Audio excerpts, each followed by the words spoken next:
Et nous sommes de retour dans ce 18h15 et alors c'est l'heure du Face à la Rédac, vos parlementaires Face à la Rédac avec notre invité ce soir, Pascale Fontenelle-Personne. Bonsoir. Bonsoir. Bienvenue sur le plateau, vous êtes député La République En Marche de la 3e circonscription de la Sarthe. Alors vous êtes à l'Assemblée depuis 9 mois, est-ce que c'est un univers que vous imaginiez si dur, si compliqué ou tout se passe bien ? Alors, je vais dire en même temps les deux. C'est compliqué, l'organisation a été compliquée, le démarrage était un peu chaotique pour moi au niveau médiatique. Le travail est vivifiant intellectuellement, extrêmement intéressant. Nous avons la possibilité de faire avancer et bouger les choses, donc là-dessus, il n'y a pas de problème. Ça mérite quand même un petit peu de transformation en termes de fonctionnement. De quelle sorte justement, concrètement ? Alors entre les commissions, l'hémicycle, les débats à n'en plus finir, qui reprennent 3 fois la même chose, ou 4 ou 5. Donc là, il y a des choses à faire. Mais je pense que nous aboutirons sur une transformation dans les 5 ans. Et vous venez, alors vous êtes La République En Marche, on l'a dit, et comme beaucoup de députés LREM, vous venez de la société civile. Découvrir cet univers politique à ce niveau-là, c'est quand même un univers très dur. Vous avez été effectivement, vous l'avez évoqué, sous les feux des projecteurs pour la faire des visites payantes. Vous avez été attaquée même sur votre passé de chanteuse. Vous êtes une femme aussi, tout simplement. Est-ce que voilà, tous ces paramètres font qu'à un moment on se dit waouh, c'est quand même un univers impitoyable, la politique, à ce niveau-là ? Oui, mais je pense qu'on a, entre guillemets payé l'explosion, l'atomisation qu'on a provoquée. Et puis ensuite, effectivement, je pense que nous, on est relativement en avance, on est serein, on transforme les choses. Et puis il y a des gens qui sont encore sur la politique politicienne, à essayer d'attaquer les gens sur ce qu'ils étaient, ce qu'ils ont été, ce qui n'est pas mon cas. Bon, voilà, écoutez, ça, je ne vous dis pas que j'ai été étanche, mais ça y est, ça a glissé et je suis passée à autre chose.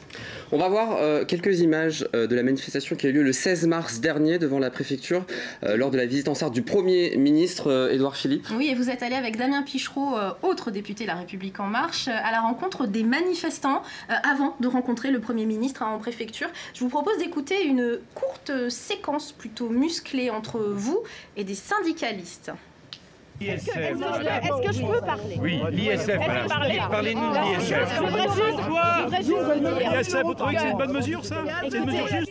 Nous arrivons, les mesures ont été prises par rapport à l'engagement qui a été pris par notre président de la République. On va faire des évaluations et des mesures. On va porter les choses. Rendez compte.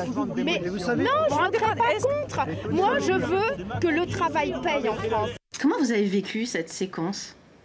C'est surréaliste.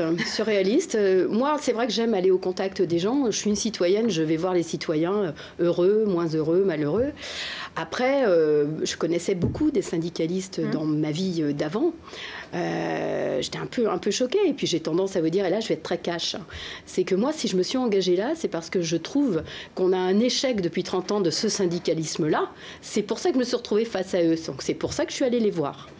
Le contact ne me fait pas peur, il y avait des forces de l'ordre qui n'étaient pas loin. Je crois qu'on a encore le droit d'avoir du débat d'idées, du combat d'idées. Donc nous continuerons. C'est vrai que c'est peut-être pas habituel que les députés fassent ça, mais en tout cas, c'est tout à fait l'ADN d'En Marche. Alors sur le fond, à l'Assemblée nationale, vous faites partie d'une commission dans laquelle on ne vous attend pas forcément, alors pourquoi on verra, celle de la défense, avec un projet de programmation militaire de 2019 à 2025 que vous portez avec d'autres députés. Vous avez travaillé en commission là-dessus. On va vous écouter dans l'hémicycle. C'est un extrait qu'on peut retrouver sur le site internet de l'Assemblée nationale. C'était le 22 mars dernier. Elle simplifiera les procédures de reconversion des militaires dans la fonction publique et prolongera le dispositif de l'indemnité de départ volontaire accordée.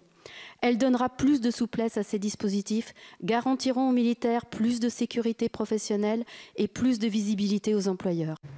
Alors elle, c'est donc le projet de programmation militaire 2019-2025. Comment on arrive, quand on vient de la société civile et qu'on n'est pas forcément dans l'armée, ou qu'on ne connaît pas forcément cet univers, à travailler là-dessus? Alors, moi, vous remarquerez, je me suis occupée du quotidien, de la vie quotidienne de nos militaires, parce que c'est quelque chose que je peux traiter facilement.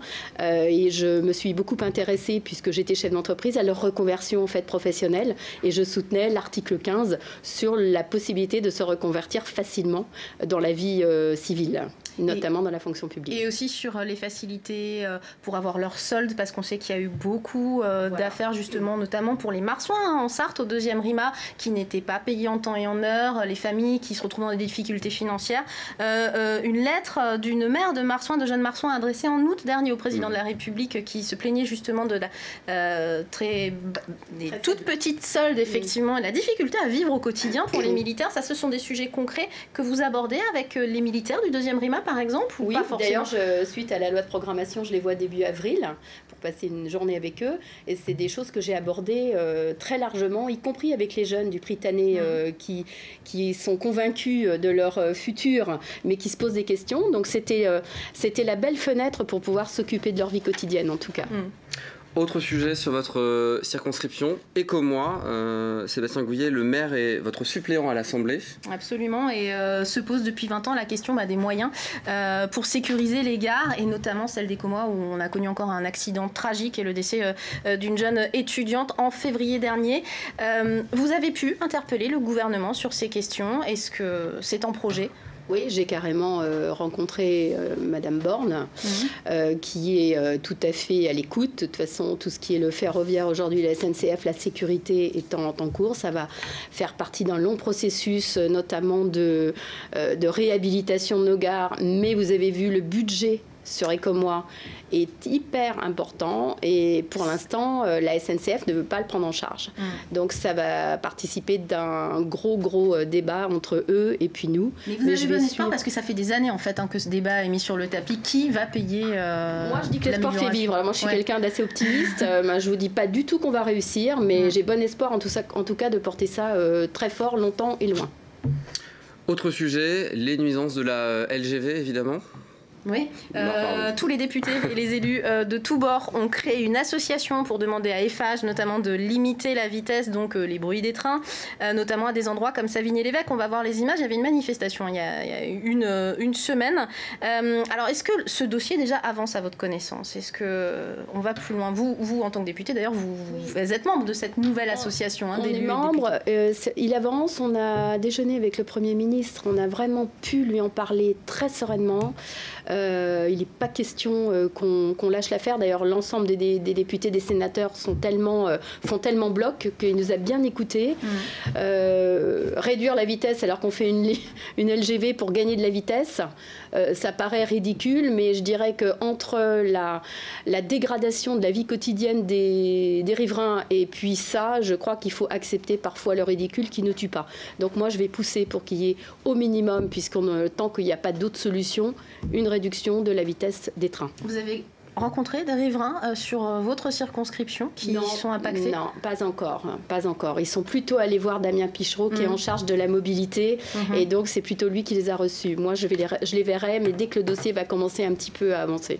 On va vraiment trouver une solution, parce que là, il y a une véritable inquiétude de la part des riverains. On l'entend sur la MTV, il y a un désespoir, clairement. Oui, certains sont vraiment désespérés. Mais c'est du désespoir, parce que je pense que le bruit, c'est une nuisance terrible.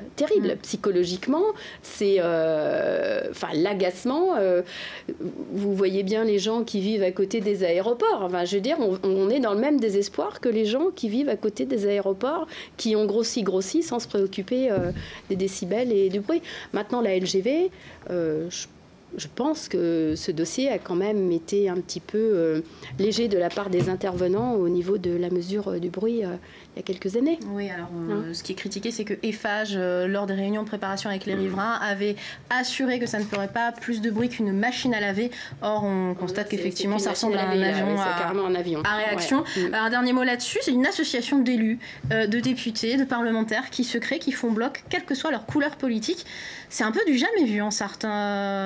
Du jamais vu en Sarthe, mais bon, si vous voulez, moi je suis en marche, donc je ne suis pas très étonnée, puisque ça veut dire que sur des sujets pour les citoyens et leur confort, on est capable de se rassembler, c'est plutôt rassurant. Dernier mot, la ligne Alençon-Tours, encore du ferroviaire. Vous êtes pour évidemment, vous êtes pour le maintien, et l'entretien des voies. On fait comment concrètement, encore une fois? Eh bien, écoutez, on va porter les dossiers aux régions, puisqu'il y a de la compétence régionale sur ces sujets-là. Et je pense qu'on a une présidente de région qui est très à l'écoute de nos dossiers. Et on va en passer par la région. C'est vrai qu'au niveau national, on fait une réforme qui n'impactera pas voilà les petites lignes en tout cas. Merci Pascale Fontaine-Personne d'avoir été notre invité. Vous reviendrez? Avec plaisir. On vous invite, comme régulièrement, tous les lundis soirs, c'est les parlementaires qui ont la parole sur LMTV. Merci en tout cas d'être venus sur le plateau. Et c'est la fin de ce Face à la Rédac.